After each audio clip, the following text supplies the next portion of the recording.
Mga idol, kumusta na kayo? Nandito na naman ako para magkwento sa inyo. Kung gusto mo ito mapakinggan, buksan mo ang iyong mga mata. Kung ayaw mong manood, takpan mo ang iyong tenga. Ito naman ay hindi lang pambata, pwede rin sa matanda, pwede rin sa taken, pati na sa mga walang jowa. Salubungin agad natin yung mga minions. Ganyan dapat yung lane mo alagang-alaga. Kagaya rin niya ng pag-aalaga mo sa kanya. Pero ngayon, may nag-aalaga na sa kanyang iba. Pagkatapos mo dyan, dumalaw tayo sa jungle ng kalaban. Sugurin mo lang, dapat buo ang loob mo at walang pag-aalinlangan. Huwag mong iisipin na walang mangyayari sa iyong pinaglalaban. Hindi naman ito katulad ng relasyon nyo na walang patutunguhan. Ang ibig kong sabihin ay manggugulo lang tayo dito. Kung kaya mong pitasin yung kalaban, di gawin mo. Tingnan nyo naman, hindi ako nagkamali sa aking mga plano. Hindi kagaya ng mga plano nyong dalawa na hindi umabot hanggang dulo. Masyado bang masakit ang katotohanan? Hindi ko naman intensyon na ikaw ay saktan. Pero ang tadhana ay mapagbiro kung minsan. Maririnig mo sa bibig ng ibang tao ang sinapit mong kapalaran. Mabalik tayo sa laban, masyadong maraming hugot. Mabuti na lang dito'y nakaligtas ako kahit ang buhay ko'y kaperanggot. Kahit nasa explain ka, maganda rin talaga yung dinadalawan. Kahit katiting, siguradong makakalamang-lamang ka sa kalaban. At isang magandang pangitain ng aking napapansin. Hindi naman sinikang si Alba pero masyado siyang maasim. Aba naman harap-harapan gusto niya akong pasukin. Kahit palamang ka sa item, yung bala ng tower hindi ka sasantuhin. Nakakagulat naman, lumilitaw kung saan-saan. Pero mas nakakagulat pa rin yung bigla kayong nagkawalaan. Inaamin ko naman, hindi talaga kita kaya sa sabayan. Pero kaya kitang tapusin basta meron akong tadyak pang kalawakan. Bakit naman masyado kayong nag-ahabol? Sinasalo ni Kufra mga bala ni Tanggol. Buti na lang nasa pool ng mga talampakan kung walang direksyon. Abay gusto rin umeksena ng babaeng may ibon. Inabot ng kamao at tuluyang nawala. Hindi na sayang ang sakripisyo ni Kufra. Bakit ka naman nandyan? German cut ba yan? Ang tawag dito ay uppercut na may tadyak pang kalawakan. May tinatago kang tigas, abay napakalupit. Bigyan to ng banana kick na humahagupit. Bigla akong nasalubong yung babaeng may ibon. Hindi ako bagong dating pero may pasalubong akong baon. Pagpasensyahan nyo na ang aking nakayanan. Black eye lang naman na hindi nyo malilimutan. Ginugulat mo naman ako kaibigan, nagbago ka na talaga. Masyado ka ng matigas, hindi na kaya ng isang sipa. Ako pa yung napupuruhan, muntik pa akong mapitas. Pero tanggal ang angas nyo sa aking lakas tumakas. Hindi lang smooth, masyado pang madulas. Etong babaeng may ibon, walang tigil sa paglipad. Paano kung paliparin ka ng sipa ko at sa kabilang iba yung mapadpad?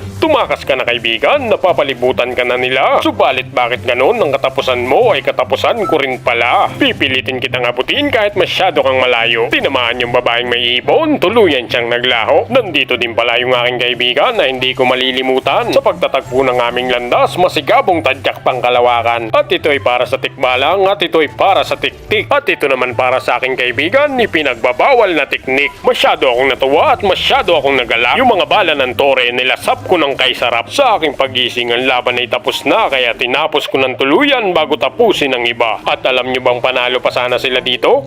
Kung hindi sila natalo. Victory!